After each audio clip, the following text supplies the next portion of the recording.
Hello, and welcome to the latest episode of Session Share, the Coaches Podcast.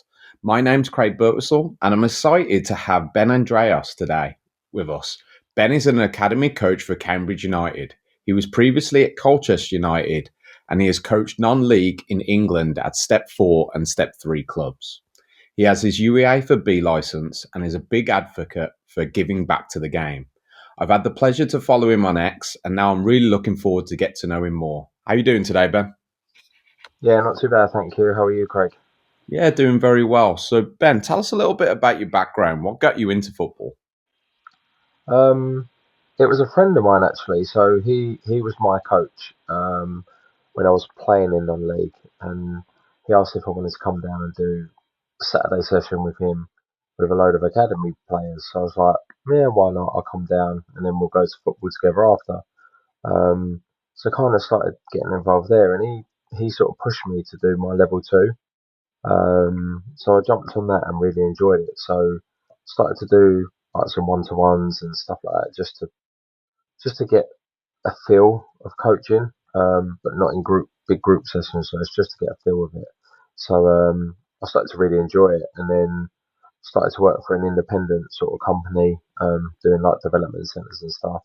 Started to really enjoy it, and then I went down kind of like a scouting route with Watford, and then done a little bit of Arsenal, but my time was just taken up, so I kind of had to knock that on the head and just continue playing. I was playing at the time, and then started to get involved with like under 16 sides in non-league, and then an under 18 side where I went on to win Middlesex Cup. So I kind of started believing in myself a little bit. Um, Continued to play, started to um, work for like a district team, Potters Bar, and we kind of won everything there was to win, kind of thing. So I started to getting a bit more belief because I was quite nervous with it, sort of talking in front of large groups, even though they are kids. And then when I kind of finished playing, I got into non-league with a friend of mine who was manager. He wanted me in, and started off at step four. Went to another team in step four, and then got an opportunity at step three, where we was coaching some ex pros, and them having belief in my coaching really sort of give me that bit more belief that I'm actually not bad at it.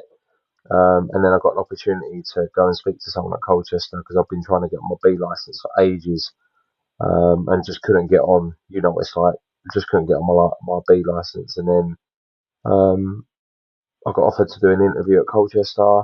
Done that. Then I got put through my B license. So that was all during COVID, which was good because it kept me busy during COVID. I was doing all sorts of stuff with the over B. So um, the only unfortunate thing is that I missed going and doing the blocks. I had to do it kind of all on Zoom. So maybe getting to know people a bit more was sort of restricted a little bit. But then opportunity come up where I felt like a change was needed at Colchester, so opportunity come up at Cambridge and applied for the job and got it, and I've been there since, and I'm lead coach for the under 11s at the moment, and I've been doing a bit of work with the 15s and 16s with like set pieces and like individual work with players.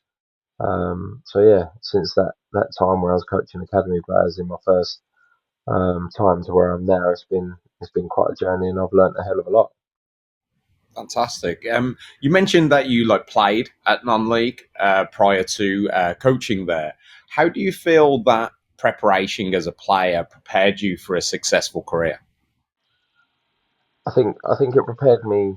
It prepared me, and it didn't prepare me. And I'll explain. So it prepared me because I understood the 11v11 game, but I still had a lot to know for the foundation phase. So 7v7, 9v9, and I think I was a little bit naive in regards to um, when I was at Colchester. First of all, they put me with the under 11s, and I was a little bit annoyed, kind of thing, because I started off at 11v11 and I thought that was my forte because I played it for my whole playing career, so to speak, in non-league.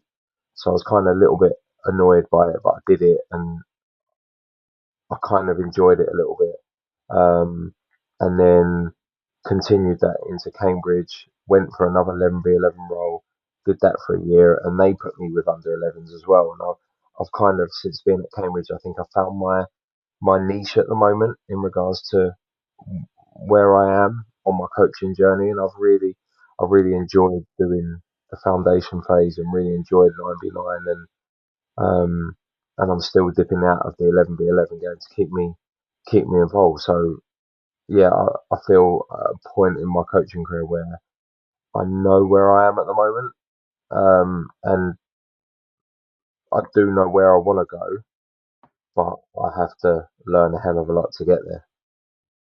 That's really interesting because a lot of the time I feel some coaches struggle with finding, as you say, their niche.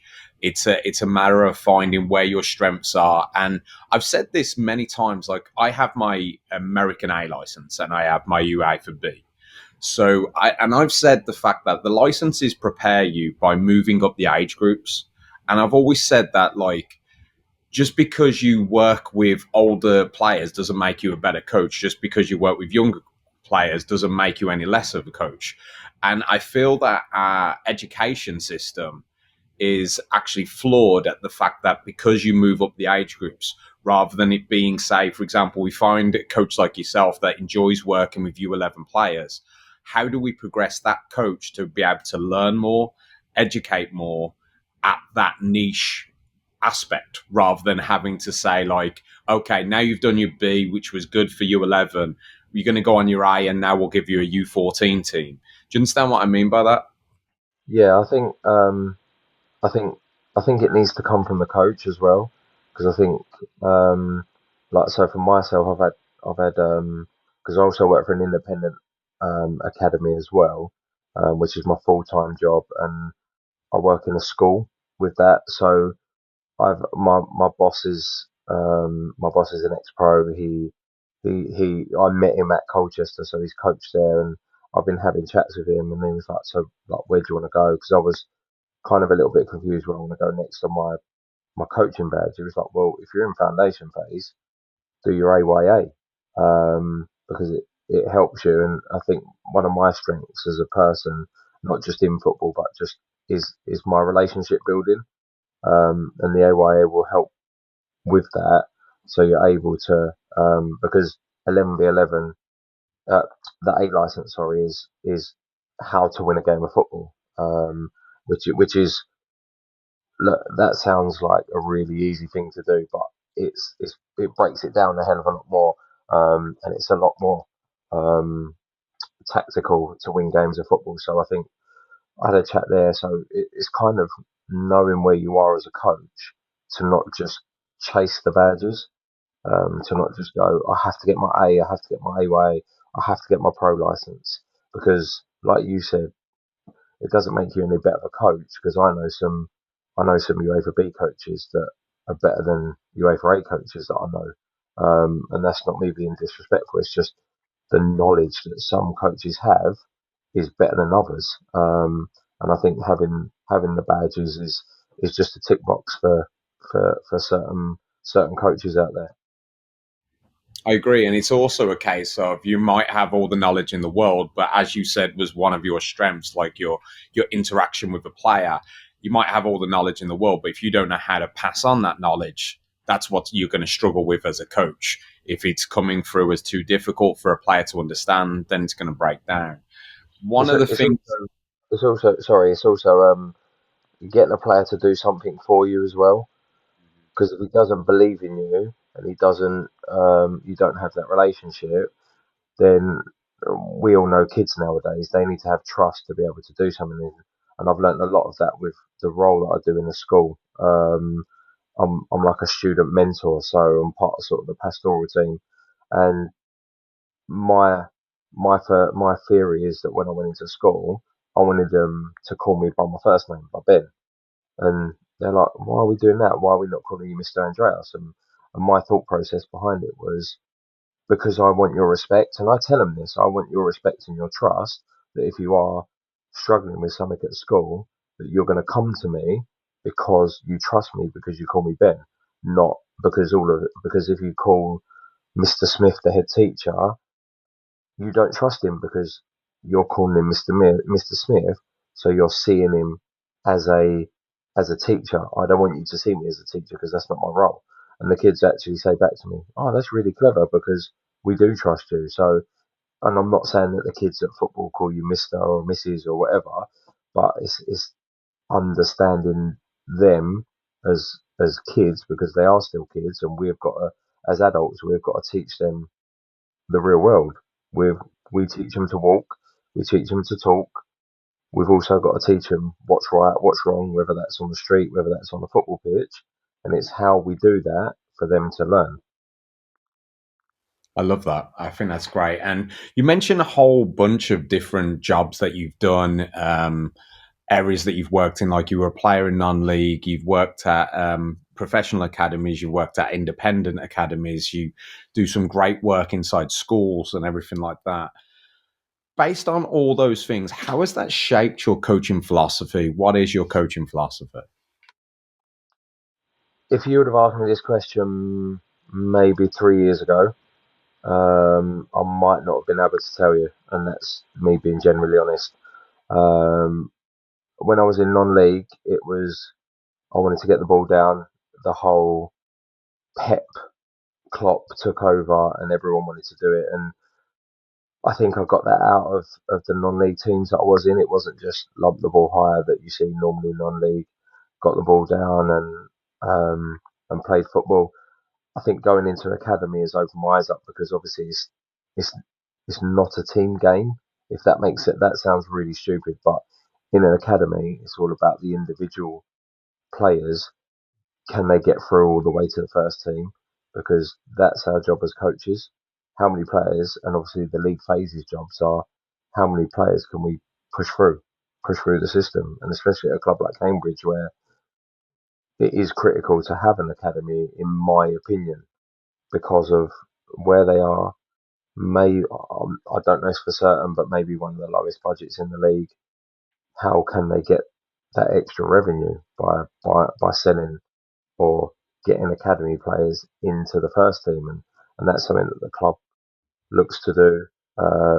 And it's evident this season with 4, 5, 6 academy players being in and around the first team. Um, I think it's having a in an academy. It's having a slight philosophy. It's not all about winning. It's all about development. So how can I find a way to develop my players, but also incorporating my philosophy of getting the ball down and playing, which we do at times. And look, they are 10, 11 years old, so they're not gonna they're not gonna they're not gonna be able to move and pass the ball like a first team and like Man City. But as long as they compete, which which we do as a club, we do compete with the Cat Ones, um, Arsenal, Tottenham, West Ham, Chelsea. We do compete with them, and that's down to obviously the club and how it's run and and the freedom that they do give the coaches as well, because it's not just right. You have to do this, and we can't express ourselves out there if that makes sense. Makes sense, 100%. And I do want to delve deeper into your role at Cambridge. So we're just going to take a short break and we'll be back to discuss it in more detail. Do you have a story to tell that the world needs to hear? Have you struggled with reaching new audiences who are engaged with your story? It might be time for you to start a podcast. Let me tell you about a platform we use here at Session Share. Zencaster makes it super easy to produce a high quality broadcast with 4K video recording from your phone and AI editing that automatically removes ums, ahs, you knows, and 22 other speech patterns. Zencaster makes it super easy to produce a podcast that sounds great. Ready to tell your story? Check out the link in the show description to learn more about Zencaster. Welcome back, and we're going to go a little deeper into the English Academy system. Ben, you work at Cambridge United, as we just spoke, who were a club in League One. As this is quite far from like the glitz and the glamour and the £1 million contracts of the Premier League, it is my impression, and that a lot of more focus would be on youth development. Is that the case? Um, See, I don't want to say anything out of turn in regards to what the higher up want, but I feel it is it is important. Like I said previously, it is important for the club to have a really good youth system. Like I said, 4, 5, maybe 6 players have been involved from the academy, um, making their debuts this season. One academy player has made quite a few appearances. He's been a long stay in the team for the last sort of few years. So I think for a club, like you say, that's not involved with the glitz and the glamour, and can buy players left, right, and centre, I think it is important to have a good youth system, and it's even more important for the club to be able to get those players through and not just make it a, oh, let's just get players through for the sake of it, but make sure that they're the right players to get through. And how does a coach of, say, like your experience and with the backing of a club with rich history like Cambridge United prepare a player to be a professional? Oh, that's a good question. I think it's just installing the club's values into them. Um, we want our players to be hardworking. We want our players to be honest, and we want our players to be humble.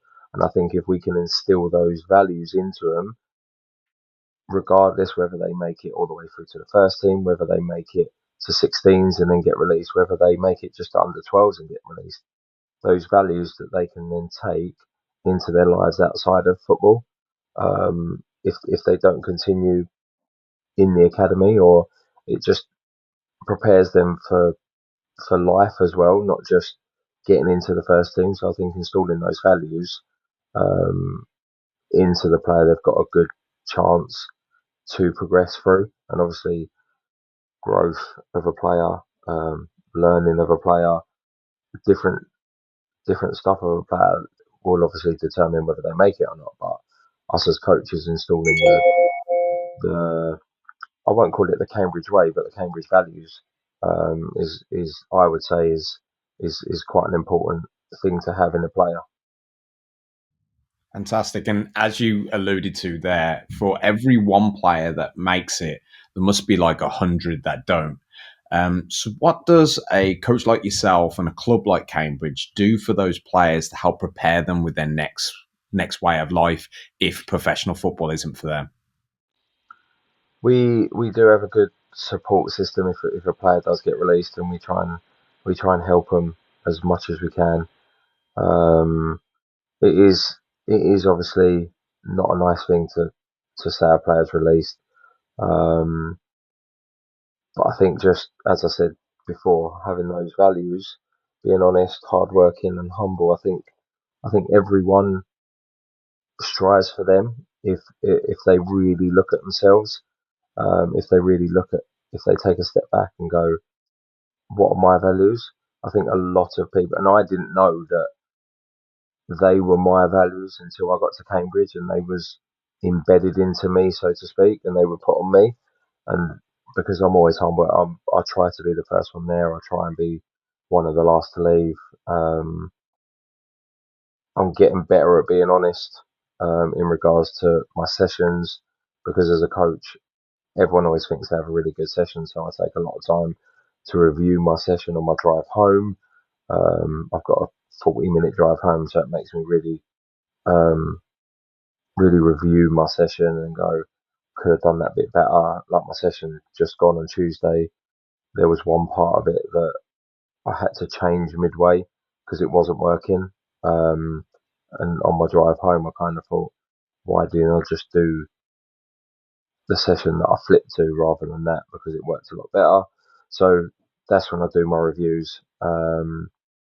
Being humble, not I work for Cambridge United. I don't work for England first team, or I don't work for Man City first team. But even if, touch wood, I do, or I can get there, I'm not gonna let that get to me. I'm still gonna learn. And to be fair, ever since I first started coaching and I started having a little bit of success, I've always said I will never ever turn someone's opinion down.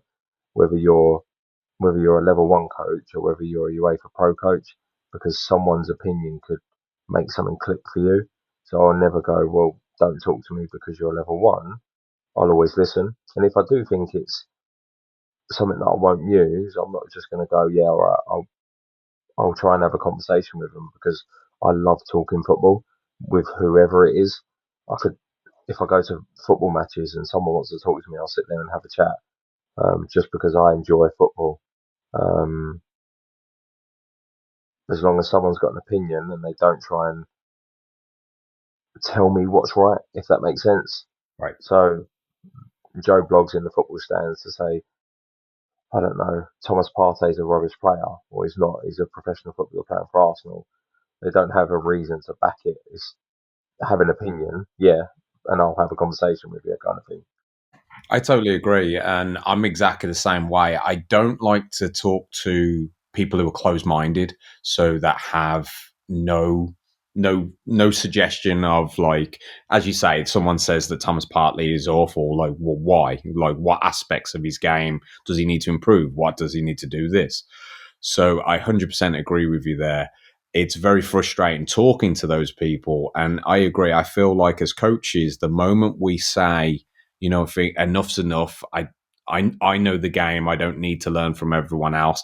I think it's time to hang it up then, to be perfectly honest, because you show no sign of any growth.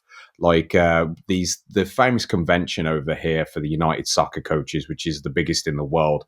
I've been for many years, and unfortunately, this was the first year I wasn't able to attend.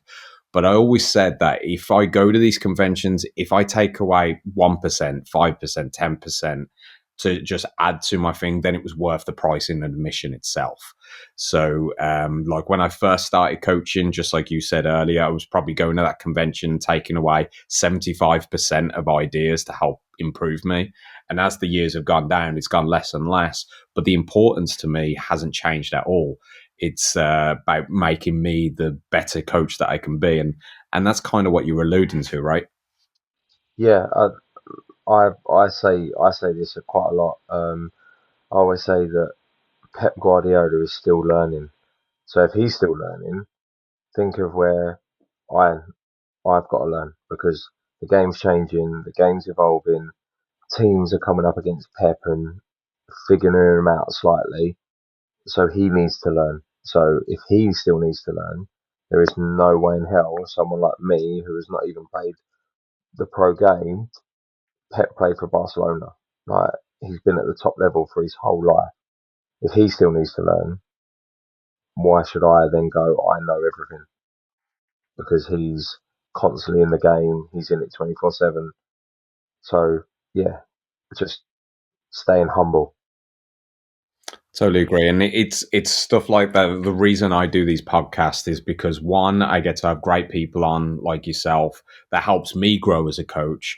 But I know from speaking to like lots of our listeners about how this benefits them. They're using their spare time to pick up that book, listen to that podcast. What I mean, go and see someone's sessions. There's always that room for growth. This is fantastic stuff, Ben. We're just going to take a short break, and we'll be back to discuss a little bit more. Do you need fresh ideas for your football, soccer training? Then follow Session Share on YouTube and X. Our handles can be found in the show description. Session Share, for coaches, by coaches. Welcome back. We just spoke to Ben about how he and Cambridge United are preparing players for the next step in their career or in their lives. As we grow as professionals and also in our personal life, we lean on others to help us. Ben, what advice were you given when you were younger that helped you in your career?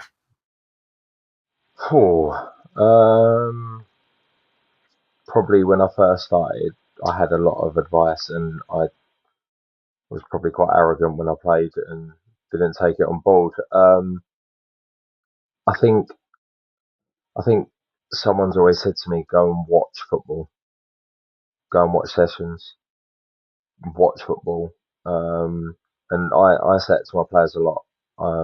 Watch football, and they're like, "Yeah, we do." I was like, "No, no, no, watch football," because they watch it, they'll go and watch Neymar and Mbappe's skills on YouTube and stuff like that, and they all want to do that. They don't go and watch players like James Milner, Jordan Henderson, who do the simple things really, really well. I think it was 2000 and maybe 18, 19, possibly. A question I always ask clubs, teams that I coached, who was England's Player of the Year, and Harry Kane, um, whoever was there, and it was Jordan Henderson one year, and they're like, what? I was like, because he's consistently good. Like he doesn't do anything amazing. He might score this really good top bins goal or a little Cruyff turn to get out of trouble. But they're the basics. He's a footballer. They're the basics. He does it so well, but he doesn't stop running. He doesn't stop working hard. And they're like, oh my god, I didn't know that because it doesn't get seen. It gets seen that a goalkeeper will save a penalty, or Harry Kane will score a hat trick, or Bukayo Saka will turn a left back inside out. They don't see teams that have players like that, but everyone's got them. Tottenham used to have Moussa Dembele. Arsenal have got Thomas Partey because then that lets Odegaard go and do what he wants. Man United have had Roy Keane. Arsenal used to have Patrick Vieira. Players like that who, all right, Patrick Vieira and Roy Keane were well known for their tackles and stuff like that, but someone needed to do it. Who's going to let Bergkamp go and do what he needs to do? Who's going to go and let Scholes go and do what he wanted to do? Because they had that someone there doing the so-called dirty work of just clearing it up, and I think it epitomises when Roy Keane took that tackle against Juventus and he missed the Champions League final in '99. Like he needed to do that because that was his job and he'd done it. And I think watching football and watching it correctly as a coach is how you learn, not just but go and watch people's sessions. I'm constantly writing sessions down on my phone, my iPad, bits of paper, um, and I cleared out a bag that I had, and I don't know if you've seen it, but Session Share give away 50 plus sessions of mine where I've just got all my sessions that I've jotted down from others, I've jotted down from me, I've made up myself and tried something. But go and watch sessions. If you know someone, go and watch their session. If you know someone who works in an academy at the top end, go and watch their sessions. I try and do it all the time. I visit academies all the time, going to watch all different sessions just to, as you said, take that 1% away, that one phrase that they use, that one that one coaching point that you can go, that's what my session's about next week. I could use that. All of a sudden, you're getting a catalogue in your head, on sports session planner, on bits of paper, on your phone, um, and just never stop learning. I love that. And I've always said the same to my players, like engulf yourself in the game. Just if it's something that you truly want to do, then just like you said, and we said earlier about like listening to a podcast, watching videos on YouTube, going out to sessions, everything like that.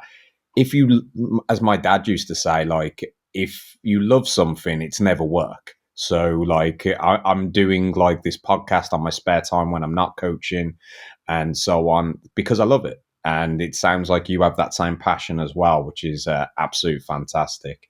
Also Um, gets you out of the house, right? It sure does, and it gets me out the house, so my wife doesn't get me stuck under her feet all day. So I totally get that. Yeah. So, Ben, this has been an absolute pleasure, and I like to always leave the podcast with the same question for all of our guests because he kind of gets a feel for them as a person. What is your favorite moment in sports? It can be anything from a player, a fan, or a coach. I was when I read this is the last question, my mind just started going everywhere. Um, favorite moment, I think for me, it's a collection of moments. Um, seeing players develop, seeing players get rewarded for all their hard work. Um, a few of my ex-players have gone and played first team football. A few of my ex-players So I had a boy who I coached non-league. He went and come on for Tamworth against Tottenham at the weekend. Um, just seeing players do that and going to kick on and seeing them, oh, so and so's just signed for Arsenal, so and so's just signed for, and a parent messaging me going, thank you so much for all your help. So and so's just signed for Arsenal, this, that, and the other. That for me is why I do it. Whether it's someone signing for Arsenal, whether it's someone who's just started off in football going, oh my God, little Johnny scored his first ever goal at the weekend. It was brilliant. He was so excited. And just that for me is why I coach, to see players develop like that. So if I could have that as my moment, I would. If not, it'll be Gazza's free kick against Arsenal in the FA Cup semi-final. I love that. Yeah, yeah. That's Gaza was one of my favorites, so I'll definitely give you two. That's for He sure. was, So yeah, he was. Gazza was, he was sublime. If he played now, God knows what it'd be worth and what he could do on the pitches that he plays on now than the pitches he did play on back then. 100% agree. And to go back to your original one as well, I couldn't have said it better. It is the reason we coach. When I refer to it as that aha moment, even in training, when like they figure something out in the game, and it's like, oh, this is what coach was doing in the warm up, and so on. So that's on a little scale. But then once you get the chance to see a player make it, and you were the foundation of their play, it's a great feeling. It really is. Ben, It's thank even you. the I'm sorry, it's even the little bits you play um, that you you play a part in. So like you could have coached him under 11, and 7 years later he's making his first team debut, and you're like, I played whether it was coaching him for a season or whether it was doing a couple of sessions with him, you played a small part in that kid's life, and now he's at a place where he's probably set for life if he's got a first team contract, which is I'm getting goosebumps just thinking about the progression that players make. Is brilliant. Yeah, it is fantastic and stuff. And even being a massive part of those players' lives that didn't make it as well, where they end up going away, being happy with the amount of work that they got from you, happy with their involvement in football, and they pass that happy and that passion onto their kids and their kids.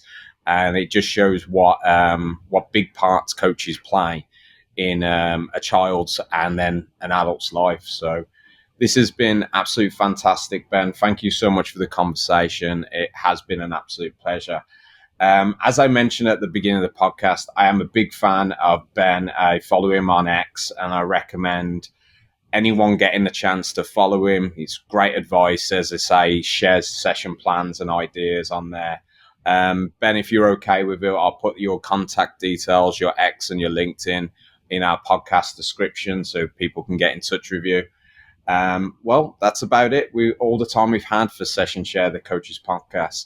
Thank you very much, Ben, again for joining us. Thank you for having me, Craig. It's been brilliant. As I said, love talking football. Anytime, mate. So be sure to get in touch with us across all the socials that you can find our podcast description to talk about all the things that we spoke about today. This has been Session Share, the Coaches Podcast. Thank you for listening, and thank you for coaching the beautiful game.